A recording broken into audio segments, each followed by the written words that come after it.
(9월 10일) 원내대책회의를 시작하겠습니다. 오늘 원내대책회의는 반조국 반문재인 투쟁 첫 번째 날 원내대책회의입니다. 장관 임명장 받은 지 하루도 채 지나지 않아서 또 조국의 거짓말이 들통났습니다. 온 국민이 시청하는 인사청문회에서 당당하게 딸 출생 신고는 30대에서 하셨다, 이렇게 말씀했던 조 후보자입니다. 알고 보았더니 본인이 직접 후보자였던 것입니다. 조국 건대에 대해 모른다고 발뺌했지만 결국 조국 일가가 깊숙이 관여하고 주도한 정황이 속속 나오고 있습니다. 거짓 후보자가 거짓 장관이 되는 국정의 대참사입니다. 문재인 대통령 결국 독단과 아질의 길을 택하면서 구구절절 조국 감싸기를 늘어놓았습니다. 특권, 반칙, 불공정을 바로잡기 위해 노력했다며 특권, 반칙, 불공정의 화신을 법무부 장관에 앉혔습니다. 본인이 책임질 명백한 위법이 확인 안 됐다며 터무니없는 억지 논리까지 만들어 붙였습니다. 물론 이 역시 거짓말입니다. 검찰 수사 문건에 피의자 조국 이렇게 적시되었다고 합니다. 애초 피의자 전환 및 직접 수사는 정해진 수순이었습니다. 문재인 대통령은 이 자명한 사실을 애써 부정하며 국민들 앞에서 거짓을 퍼뜨린 것입니다. 거짓 장관 시키려다가 이제 거짓 정권이 되고 있습니다. 거짓 정권이 거짓 장관을 그토록 고집하는 이유, 이들은 개혁이라는 그럴듯한 말로 포장하고 있습니다. 하지만 이마저도 거짓 개혁, 즉 개혁에 불과합니다. 지난 6월 한 법조계 인사는 문재인 정권이 추진하는 사법제도 개편안이 중국의 공안제도와 유사하다고 지적했습니다. 또 공수처를 중국의 국가감찰위원회에 빗대기도 했습니다. 실제 이 정권이 하겠다는 사법개혁은 사실상 사법 장악에 불과하다는 것이 최근 증명되고 있습니다. 범죄 혐의자에 대한 검찰 수사를 내란으로 규정하고 조모 선임 행정관은 미쳐 날뛰는 늑대라고 했습니다. 정적을 수사하는 검찰은 정의의 검찰이지만 대통령 심기를 불편하게 하는 검찰은 내란범이 됩니다. 검찰을 권위주의 압제 통치의 수단 정도로 여기는 이들이 감히 어떤 자격으로 사법개혁을 운영할 수 있겠습니까? 거짓 정권에 거짓 장관을 내세운 거짓 개혁입니다. 이 모든 거짓 반드시 멈춰 세워야 합니다. 먼저 조국 방지법을 만들겠습니다. 장관 후보자가 인사청문회에서 뻔뻔하게 고의적인 거짓말을 못하도록 이미 저희가 인사청문회법 개정안이 제출돼 있기는 합니다만 이 부분에 대해서 반드시 통과할 수 있도록 하겠습니다. 또 검찰에 한 말씀 드리겠습니다. 범죄 혐의자인 법무부 장관이 눈치나 보는 검찰이 된다면 결국 스스로 특검의 문을 열어주게 되는 것입니다.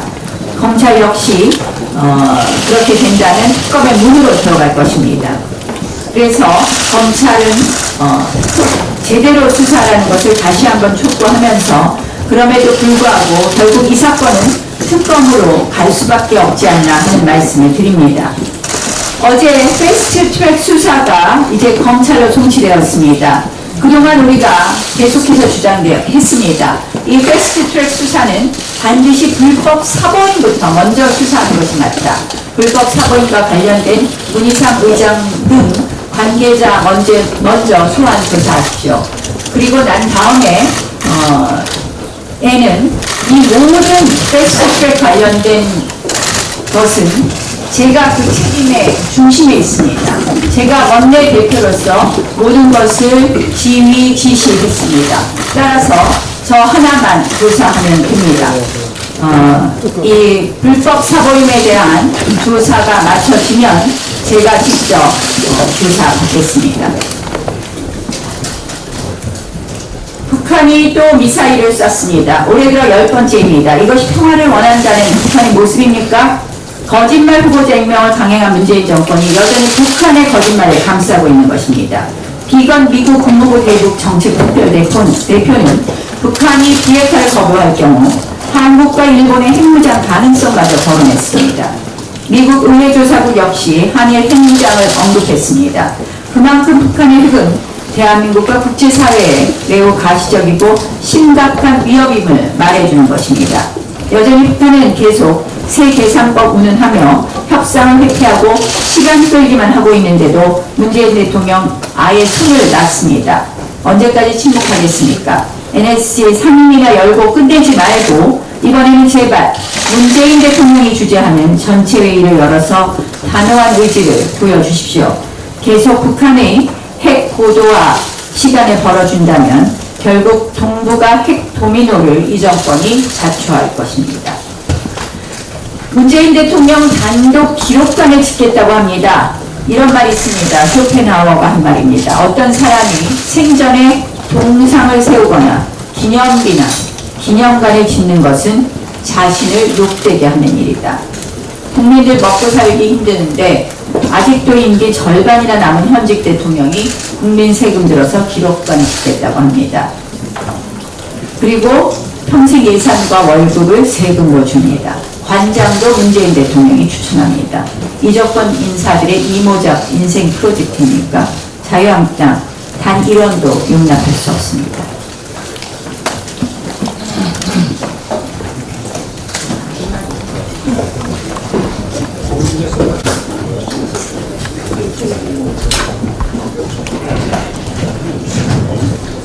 네, 어제 대통령이 조국을 법무장관에 임명 강행한 것은 국민에 대한 도전이고 좌파 독재하겠다는 선언이면서 동시에 대한민국 헌법농단 행위다라고 규정합니다.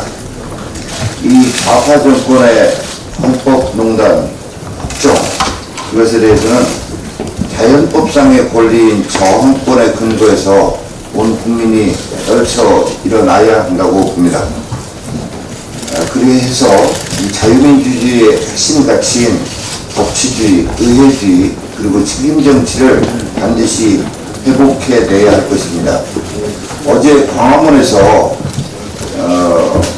빠르게 달리는 차들 건너편에서 손을 흔들고 소리를 치면서 성원을 해주신 시민들을 보면서, 그리고 어제 대학생들이 이건 나라냐, 광화문으로 나가자라고 했다는 소식을 들으면서 이 싸움 반드시 이길 수 있다, 그리고 이겨야만 한다는 그런 확신을 갖게 됩니다. 이 모든 상황은 바로 문재인 대통령 책임입니다.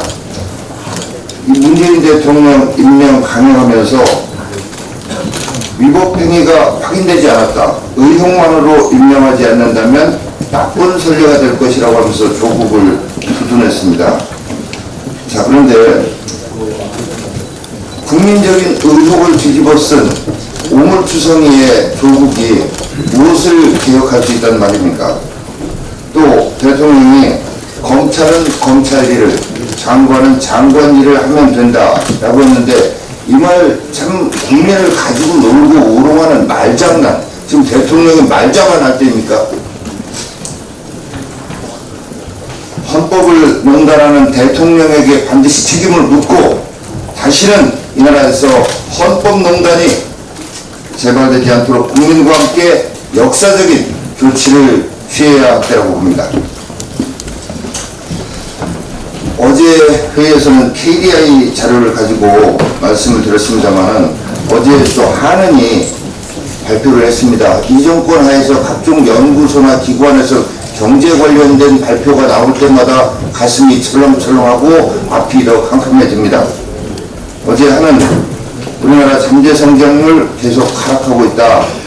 그리고 성장률이 잠재 성장률을 상당폭 하회한다라고 밝혔습니다. 그만큼 우리 경제의 체력이 점점 떨어지고 바닥을 향해 가고 있다는 것을 의미합니다.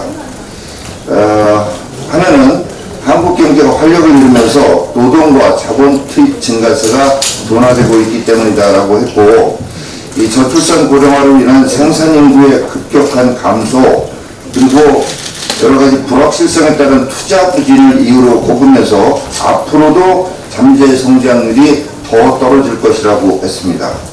이러다가 정말 우리 경제 성장 엔진이 완전히 꺼져버리는 것 아닌가 하는 우려가 우리를 짓누르고 있습니다. 그럼에도 불구하고 대통령, 여기서 대통령입니다. 도대체 어느 나라 대통령인지 우리 경제의 기초 체력이 튼튼하다라고 국민을 속이고 있습니다. 나쁘거나 무능하거나가 아니라 나쁘면서 무능하기까지 한 이런 대통령을 우리의 대통령으로 지금 모시고 있습니다. 이제라도 정부 우리 경제 문제점을 직시해야 될 것 아니겠습니까? 답은 어려운 것 아닙니다. 한은도 지적했듯이 노동개혁을 필두로 해서 생산성을 높여야만 한다. 이게 답입니다. 이상입니다.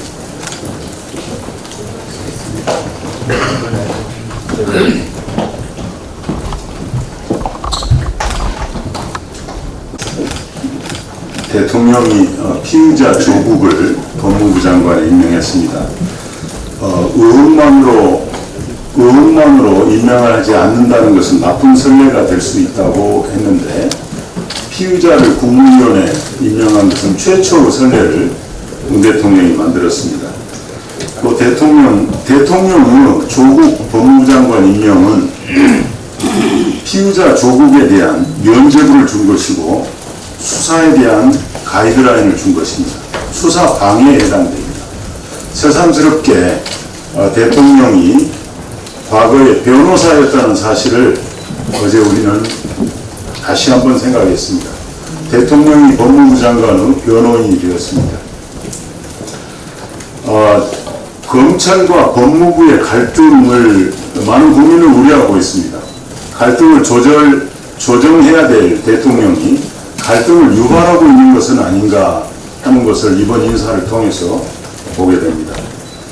민주당 의원들께도 한 말씀 합니다. 국회 청문회에서 조국 후보자가 거짓말을 했다는 것이 이미 드러났습니다. 청문회 제도를 우롱하고 있습니다.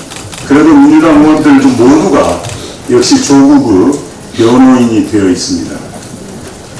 우리는 길지 않은 3년 전 박근혜 대통령 시절 당시 2016년 6월부터 10월 사이에 우병우 민정수석에 대한 당시 새누리당의 소위 내부 경고를 기억합니다.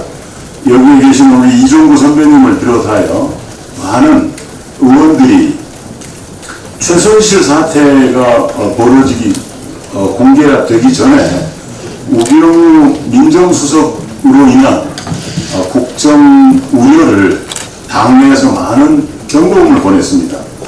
내부 경고음이 있었지만 그래도 박근혜 대통령은 임기를 다 마치지 못했습니다. 지금 민주당과 노무현 문재인 정권을 보면 그런 경고음조차도 없어 보입니다. 이 정권의 임기는 물론이고 우리 대한민국 전체가 붕괴될 것 같다는 우려를 3년 전의 역사에서 배웁니다. 저는 이 사실을 민주당과 또 문재인 대통령에게 들려드리고 싶습니다.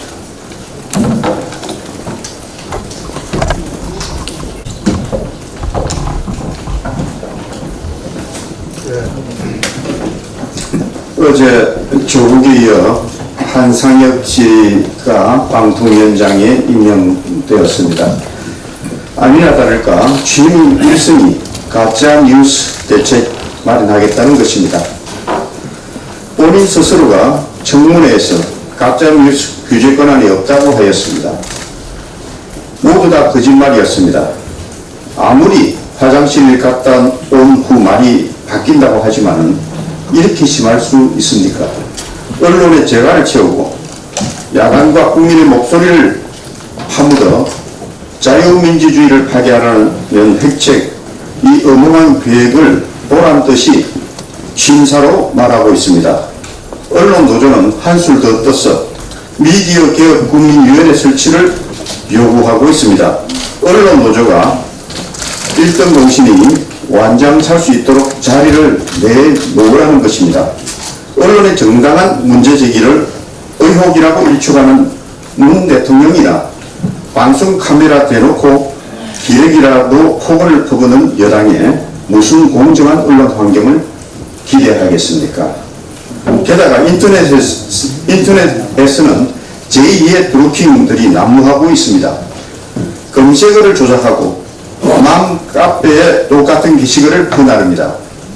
이대로 총선까지 여론몰이가 계속될 것입니다. 자유한국당이 문재인 정부의 언론 장악 시도를 반드시 막아내겠습니다. 이번 정기국회에서 과방의 모든 의사일정에 우선하여 공영방송 지배구조 법안과 드루킹 방지 법안 처리하겠습니다. 그 전에 예산이나 법안 등 어떤 협의도 없을 것입니다. 언론 장악을 막고 한상혁발 언론 통제도 막아낼 것입니다. 표현과 언론의 자유를 지키고 자유민주주의 수호를 위해서 국민 여러분들께서도 두 눈 부릅뜨고 감시해 주시길 바랍니다. 감사합니다.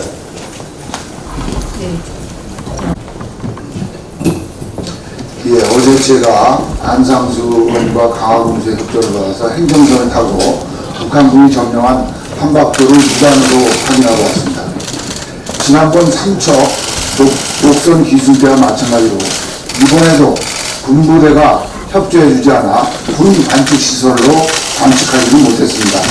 언제부터 군부대가 국내 대표인 국회의원의 방문을 거부했는지 모르겠습니다.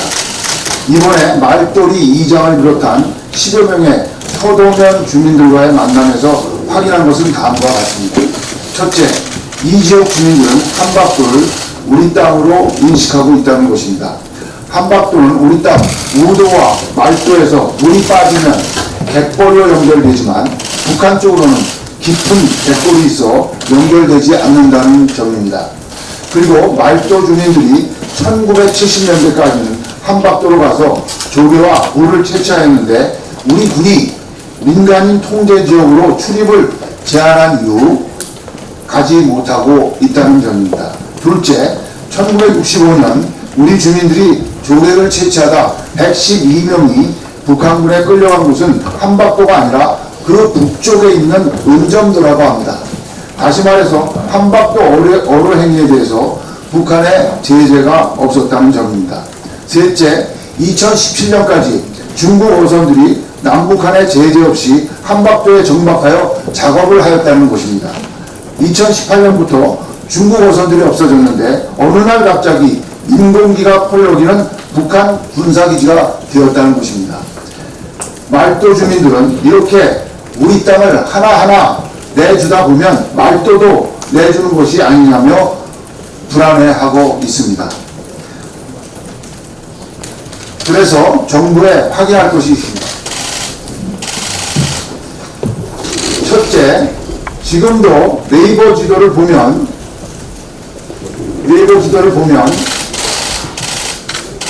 이게 말도고요. 이게 한박도, 이게 우도입니다. NLL 이하에 분명히 표시가 되어 있습니다. 그리고 이 지도는 해양사무 무인도도 정보도서입니다. 지금 요게 말도고요. 요게 한박도고 우도는 여기 있습니다. 지금 저 해양수산부에서도 이 우리나라 땅으로 유명을 있는 겁니다. 이 선을 따라서 보시면 양박입니다. 그리고 소유자는 산림청, 국토부는 공시지가를 부여하고 있고요. 안행부는 주소를 부여하고 있습니다. 해양수산부는 절대도전 무인도서로 지정하고 있습니다. 그런데 국방부만 NLL 미분이라고 합니다.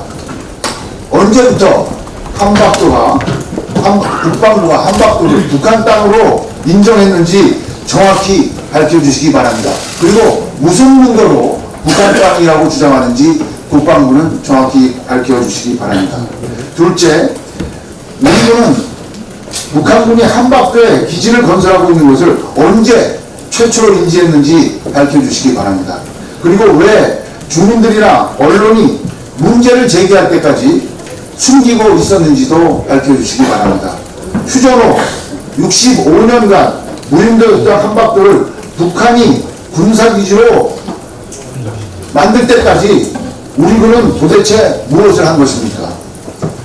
셋째, 한박도에 북한군의 해안포가 있는지 밝혀주시기 바랍니다. 있다면 몇 놈이 있는지 확인해 주기 바랍니다. 문재인 정권은 북한이 하는 짓은 무엇이든지 이해하고 전부 양보합니다. 그렇다고 헌법에 영토 보존 의무까지 강조해서는 안 됩니다. 지난번 국방부는 삼천 곡선 기순 때 경계 소홀을 국민들에게 속였고, 정경두 국방부 장관은 지난번 얘기를 위해서 지소미아 파기가 북한, 중국, 러시아에 이익이 된다고 했습니다. 한박도 점령과 군사기지를 양해하는 것은 도대체 어느 나라에 이익이 됩니까? 북한의 쩔쩔매는 이유가 무엇입니까? 정부에 요구합니다. 북한군이 한박도라는 무인도에 군사시설을 무단으로 설치하고 현상 변경을 한 것에 대해서 즉시 문제를 제기하고 철거 요구하기 바랍니다. 대한민국과 국민을 위협하는 영토 점령과 기지 건설에 대해 항의도 안 하고 조치도 안 한다면 이것이 정말 한 번도 경험해보지 못한 나라일 것입니다.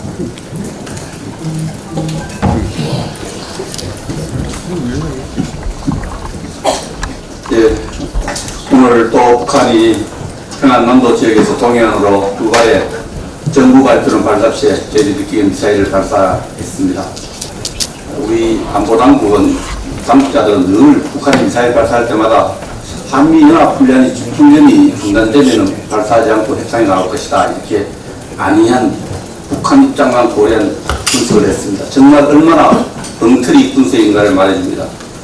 북한이 미사일을 다시 발사한 것은 미사일 프로그램상으로 미사일의 기술 개량을 확인하고 검증해서 투발 능력을 증대해서 종합적으로 핵 능력을 강화한 것이라는, 제가 늘 강조했지만 그것을 다시 확인시켜줬습니다. 이것이 적대행위가 아니고 어떤 것이 적대행위입니까?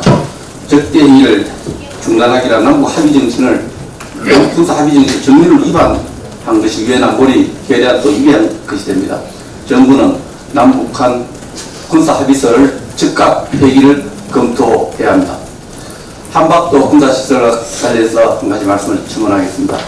한박도에 북한군이 군사시설을 한 것은 문재인 정부가 출범한 2017년도부터 2019년 금년 1월까지 군사시설을 한 것으로 확인되고 있습니다. 그 군사시설의 핵심 시설은 당시 레이더로서 인천공항을 전부 감지할 수 있는 그런 레이더로 확인되고 있습니다. 이것은 분명히 적대 행위입니다. 무인도에 가장 근접한, 도계선에 근접한 지역에 군사시설을 할 동안에 우리 정부는, 우리 군당부는 아무런 조치도 취하지 않았습니다. 이것도 남북 군사 합의서를 정면으로 위배한 것입니다. 여기에 대해서 북한군에게 군사시설을 철거할 것을 요구해야 됩니다. 이것을 법 따지고 정의력을 따지면서는 맞지 않습니다. 쿠바에 1962년에 쿠바에 구소련이 중력 미사일을 설치할 때 미국은 그걸 따지지 않았습니다. 미국의 안전을 따져서, 미국 안보를 따져서 이어드리기 철거를 요구했고 관철시켰습니다. 한반도에 군사 시설한 것에 대해서 우리 군이 주민이 문제 제기할 때 장마지 않는 데 대해서 굉장히 유감입니다.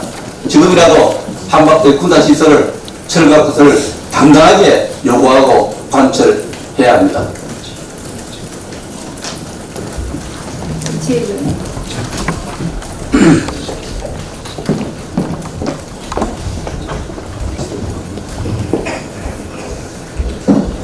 행정안전위원회 간사를 맡고 있는 이채기원입니다. 조금 전에 의회 대표님도 지적을 하셨습니다만 이 문재인 대통령의 단독 기록관에 대해서 한 말씀 드리겠습니다. 2007년도에 대통령 기록물 관리법을 근거로 해서 2016년 세종특별자치시 내에 통합 대통령 기록관을 개관을 하여 역대 대통령의 기록물을 통합 관리하고 있으나 문재인 대통령은 임기가 지금 절반이 남아있는데도 불구하고 기존 통합 기록관을 이용하지 않고 단독으로 기록관을 운영하겠다. 참으로 국가 예산 172억 원이라는 엄청난 예산을 들여서 추진하겠다고 하는 것은 용납할 수 없고, 또 정부에서 추진하는 이 부분은 국가적으로 대통령에 대한 과잉 충성으로 저희들은 보고 있습니다. 해서 상임위 차원에서 예산 삭감을 추진하겠다는 말씀을 드립니다. 온 국민이 지금 문재인 정부의 경제정책 실패로 인해서 하루하루가 정말 먹고 살기 힘드는데 현직 대통령의 단독 기념관, 단독 기록관 건립, 이게 도대체 무슨 뚝딱지 같은 얘기입니까? 문재인 대통령이 헌정사상 처음으로 검찰 수사 대상을 법무장관에 임명하더니 이제는 대한민국 역사상 최초로 대통령 공공기록물을 연구관리하는 개별 기록관을 만들겠다. 용납할 수 없는 일이라고 생각합니다. 박정희 대통령, 김영삼 대통령 기념관은 철저히 정말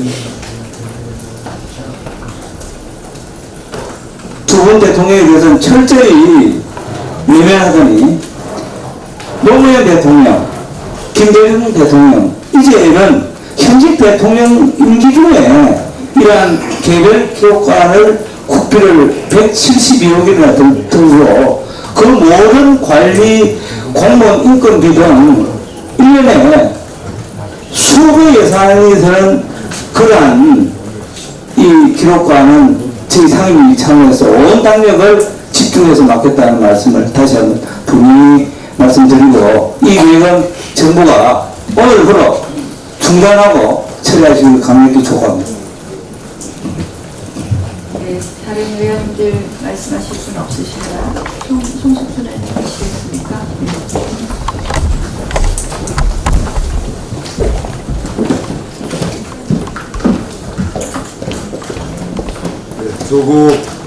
조국 법무부 장관님 명으로 국민들이 정말 충격에 입자했습니다. 허탈해하고 있습니다. 이렇게 민심을 정면으로 이렇게 배치하는 인사, 이것은 바로 현 정권의 정말 심각한 위기 상황을 자초하고 있다는 것을 다시 한번 경고합니다. 이런 와중에도 또 우리 대한민국이 근간히 경제면에서 또 우리 민생면에서 흔들리고 있습니다. 지난 9월 2일 날 기획재정부가 발표한 자료에 의하면 우리 대한민국의 중산층이 심각하게 무너지고 있는 그런 통계가 발표됐습니다. 2019년 우리 중위소득 50% 이상에서 150%에 해당하는 분들을 보통 우리가 중산층이라고 합니다. 이 중산층의 비중이 지난 2016년 말 66.2%에서 지난 19년 올해 58.3%로 3년 사이에 무려 7.9%가 감소를 했습니다. 다시 말해서 중산층이 8% 가까이 무너졌다는 얘기입니다. 이것은 우리 그동안에 말도 안 되는 우리 소득주도 성장이라는 정책을 통해서 우리 중산층이 무너졌다는 것을 아주 분명하게 보여주는 것 같습니다. 최저임금을 억지로 인상시키고 또 52시간 우리 근로시간을 단축하면서 우리 중산층들의 생계가 무너지고 일자리가 무너져서 나타난 현상입니다. 우리 문재인 정부의 독선, 아직 폭주 속에서 우리 대한민국 중산층이 무너지고 대한민국의 경제 근간이 무너진다는 점 국민들도 똑바로 보고 있습니다. 더 이상의 폭주, 폭정 중단하시기 바랍니다. 조금 전에 정유섭 의원님께서 한박도에 대해서 자세히 설명하셨습니다. 국가는 영토와 국민과 주권으로 구성이 됩니다. 대통령의 가장 중요한 책무는 영토를 보존하고 국토를 수호하는 의무라고 생각을 합니다. 따라서 우리 지금 정유섭 의원님께서 직접 방문하시고 여러 가지 말씀을 하셨는데 한박도를 다시 우리가 되찾아서 한박도를 수호하기 위한 우리 위원회를 구성해서 일단 국방, 행안 위원님들 중심으로 해서 진상조사를 조금 더 철저히 하고 이 부분에 대한 어떠한 앞으로 대책을 마련할 것인지 저희가 좀 원내에서 이 부분을 좀 정리해 가도록 하겠습니다. 이상 비공개로 하겠습니다.